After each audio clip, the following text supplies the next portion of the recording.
MP ইলেকশ্যনৰ পিছত 22টা ঘটনা হ'ল 23টা ঘটনা হ'ল কিন্তু আমি যিমান খবৰ পাই আছোঁ MP ইলেকশ্যনৰ পিছত কমেও 300 ধৰ্ষণৰ ঘটনা হৈছে অসমত যোৱা দুদিনত 29টা ঢিঙৰ ঘটনাৰ পিছত 29টা ঘটনা অসমত হৈছে আমি সংবাদ মাধ্যমত পাইছোঁ তাত 4টা ঘটনাত মুছলমান অপৰাধী জড়িত বাকী কেইটাত মুছলমান অপৰাধী নহয় কিন্তু মুখ্যমন্ত্ৰীয়ে তাত নিমাত হৈ আছে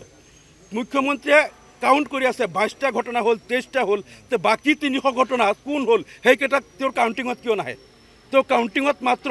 22টা 23টা কিয় কাউণ্ট কৰে উদ্দেশ্য প্ৰণোদিতভাৱে মুখ্যমন্ত্ৰীয়ে অসমৰ হাতাম পুৰুষে ঐক্য সম্প্ৰীতি বিনষ্ট কৰি অসমীয়া জাতিক আজি ধ্বংস কৰি পেলাই তেওঁ 2026 নিৰ্বাচনী বৈতৰণি পাৰ হোৱাৰ কাৰণে ষড়যন্ত্ৰ কৰিছে ঢিঙৰ ঘটনাটোক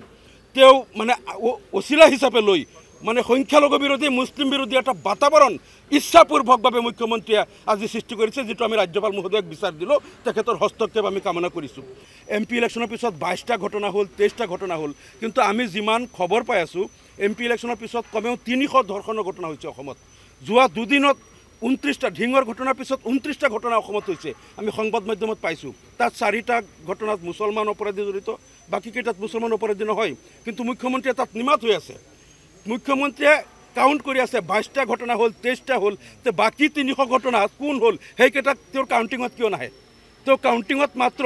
22টা 23টা কিয় কাউণ্ট কৰে উদ্দেশ্য প্ৰণোদিতভাৱে মুখ্যমন্ত্ৰীয়ে অসমৰ হাতাম পুৰুষে ঐক্য সম্প্ৰীতি বিনষ্ট কৰি অসমীয়া জাতিক আজি ধ্বংস কৰি পেলাই তেওঁ 2026 নিৰ্বাচনী বৈতৰণি পাৰ হোৱাৰ কাৰণে ষড়যন্ত্ৰ কৰিছে ঢিঙৰ ঘটনাটোক তেওঁ মানে অচিলা হিচাপে লৈ মানে সংখ্যালঘু বিৰোধী মুছলিম বিৰোধী এটা বাতাবৰণ ইচ্ছাপূৰ্বকভাৱে মুখ্যমন্ত্ৰীয়ে আজি সৃষ্টি কৰিছে যেটো আমি ৰাজ্যপাল মহোদয়ক বিচাৰ দিলোঁ তেখেতৰ হস্তক্ষেপ আমি কামনা কৰিছোঁ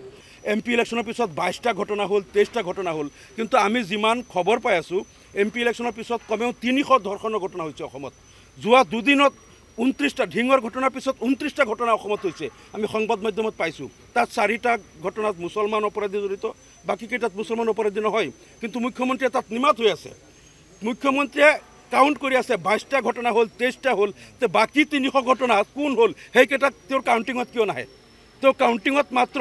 22টা 23টা কিয় কাউণ্ট কৰে উদ্দেশ্য প্ৰণোদিতভাৱে মুখ্যমন্ত্ৰীয়ে অসমৰ হাতাম পুৰুষে ঐক্য সম্প্ৰীতি বিনষ্ট কৰি অসমীয়া জাতিক আজি ধ্বংস কৰি পেলাই তেওঁ 2026 নিৰ্বাচনী বৈতৰণি পাৰ হোৱাৰ কাৰণে ষড়যন্ত্ৰ কৰিছে ঢিঙৰ ঘটনাটোক তেওঁ মানে অচিলা হিচাপে লৈ মানে সংখ্যালঘু বিৰোধী মুছলিম বিৰোধী এটা বাতাবৰণ ইচ্ছাপূৰ্বকভাৱে মুখ্যমন্ত্ৰীয়ে আজি সৃষ্টি কৰিছে যেটো আমি ৰাজ্যপাল মহোদয়ক বিচাৰ দিলোঁ তেখেতৰ হস্তক্ষেপ আমি কামনা কৰিছোঁ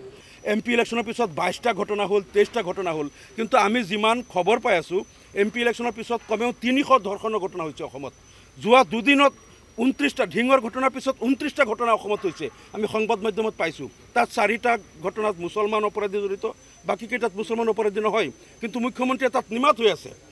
মুখ্যমন্ত্ৰীয়ে কাউণ্ট কৰি আছে 22টা ঘটনা হ'ল 23টা হ'ল তে বাকী 300 ঘটনা কোন হ'ল সেইকেইটাক তেওঁৰ কাউণ্টিঙত কিয় নাহে